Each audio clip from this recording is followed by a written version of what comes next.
ব্যারাকপুরের সাংসদ অর্জুন সিংকে নাম না করে ইছাপুরে দলীয় কর্মসূচি থেকে ইঁদুর বলে কটাক্ষ বীজপুরের বিধায়ক সুবোধ অধিকারীর। নিশিদিন ডায়াগনস্টিক সেন্টার, এ কমপ্লিট ডায়াগনস্টিক সলিউশন। আমাদের ঠিকানা 144/1 সেন্ট্রাল রোড, আনন্দপুরি, ব্যারাকপুর, কলকাতা 122।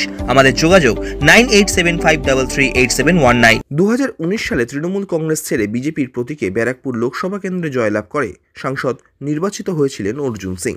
2022 সালে তিনি বিজেপি ছেড়ে তৃণমূল কংগ্রেসে যোগদান করেন, কিন্তু 2019 সালে লোকসভা নির্বাচনের ফল প্রকাশের পর ব্যারাকপুর লোকসভা কেন্দ্রে হওয়া বিভিন্ন রাজনৈতিক হিংসার ঘটনার 1,500 মানুষ বাড়ি ছাড়া ছিলেন।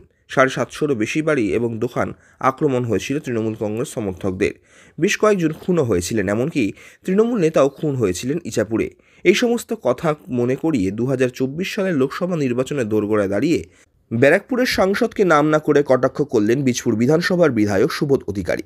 2019 সালে লোকসভা নির্বাচনের পর যিনি সিংহ হয়েছিলেন তিনি 2021 সালে মমতা বন্দ্যোপাধ্যায়কে সামনে রেখে অভিষেক বন্দ্যোপাধ্যায়ের নেতৃত্বে জয়লাভ এসেছিল। তারপর 2022 সালে সেই সিংহ ইঁদুর হয়ে ফের তৃণমূল কংগ্রেসে ফেরত এসছেন বলে কটাক্ষ করেন। এছাড়াও তিনি বলেন, উপরে নেত্রী, মাঝে আমাদের নেতা অভিষেক বন্দ্যোপাধ্যায়, নিচে দলের কর্মীরা, মাঝখানে কোনো পকেট নেতা নেই। কে গেল, কে আসলো, কে জামা বদল করলো তা দিয়ে কিছু যায় আসে না বলেও ব্যারাকপুরের সাংসদ অর্জুন সিংকে কটাক্ষ করেন বীজপুরের বিধায়ক সুবোধ অধিকারী। আমরা সকলেই জানি কি 2019 সালে ব্যারাকপুর লোকসভার মধ্যে যখন বিজেপি তাণ্ডব আপনারা সবাই দেখেছেন, বীজপুর থেকে নিয়ে একদম টিটাগড় পর্যন্ত 18টা সিট পেয়েছে, সারা বাংলা জুড়ে হয়েছে। কিন্তু আমরা ব্যারাকপুর লোকসভার ক্ষেত্রেই বলি কি আমাদের প্রায় 1,500 মানুষ বাড়ি ছাড়া ছিল। 700-রও বেশি দোকান থেকে শুরু করে নিয়ে বাড়ি ভাঙচুর হয়েছিল, লুটপাট হয়েছিল। 4 জন সংখ্যালঘু ভাই খুন হয়েছিল, 2 জন হিন্দু ভাই খুন হয়েছে। 21-এ লড়াই করা 3 জন সৈনিক, আমাদের বিকি যাদব সহ আরো 2 জন খুন হয়েছে। আর 2021-এ বা 22-এ আমাদের এই নোয়াপাড়ার যে টাউন সভাপতি ছিলেন গোপাল মজুমদার, যিনি খুন হয়েছেন। আমি সেই জায়গায় কেন বলছি, যারা 19-এ যে জিতে সিংহ হয়েছিল, যাদেরকে সিংহ মতন অত্যাচার করেছে সন্ন্যাসী রাজা, এই জন্য বলছি যে সন্ন্যাসী রাজা গল্প আপনারা সকলেই জানেন। জঙ্গলের মধ্যে যখন সন্ন্যাসী রাজা ধ্যান করছিলেন, ওরা ইঁদুর না ভয় কাঁপতে কাঁপতে কাঁপতে সেই সন্ন্যাসী রাজাকে দেখেছিলেন। সেই কাঁপুনি দেখে সন্ন্যাসী রাজা বলে, আপনি কাঁপছে কেন? বলছে, বিড়াল তাড়া করেছে আমাকে। বলে, তুমি তাহলে শেয়াল হয়ে যাও। এবার শেয়াল হয়ে ঘুরছে, বিড়াল তো ভয় পেয়ে গেছে। আর কিছুদিন পর সেই শেয়ালটা আবার ভয় কাঁপতে কাঁপতে এসছে।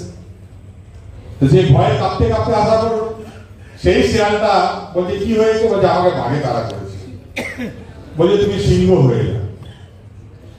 তো এই 19-এ যে তাণ্ডব করেছে, যে সিংহ হয়েছিল, আপনারা দেখলেন 2021-এ মমতা বন্দ্যোপাধ্যায়কে সামনে রেখে আমাদের সাধারণ সম্পাদক সংসদ অভিষেক বন্দ্যোপাধ্যায়ের নেতৃত্বে 2022-এ সেই সিংহটা ইঁদুর হয়ে আমাদের সাথে যোগ দিয়েছে।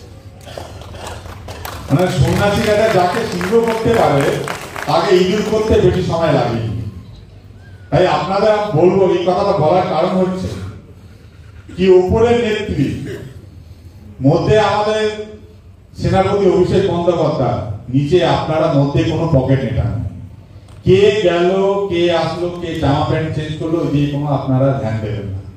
আপনারা নেত্রী মমতা বন্দ্যোপাধ্যায়, আমাদের সেনাপতি অভিষেক বন্দ্যোপাধ্যায় দিকে নজর রাখবেন। আপনারা বুথ স্তরে যেসব কর্মীরা রয়েছেন, আপনারা যখন বুথে বসেন, এটা নেত্রীরও বিশ্বাস, আপনাদের স্বভাব আর আপনাদের দেখে তৃণমূল কংগ্রেস 10% ভোট বেশি পায় আপনাদের জন্য, আর কোনো নেতার জন্য পায় না। আপনারা যখন বুথে বসেন। সাধ্যের মধ্যে স্বপ্নের ফ্ল্যাট খুঁজছেন? লাবণ্য গ্রুপের পক্ষ থেকে ব্যারাকপুর হরিসভা মন্দিরের নিকটে সোনাঝুরি আবাসন। থাকছে lift, top floor, set, 0% GST। এছাড়াও থাকছে ব্যাংক লোনের সুব্যবস্থা। ফ্ল্যাট বুকিং চলছে। আমাদের যোগাযোগ 7278200456।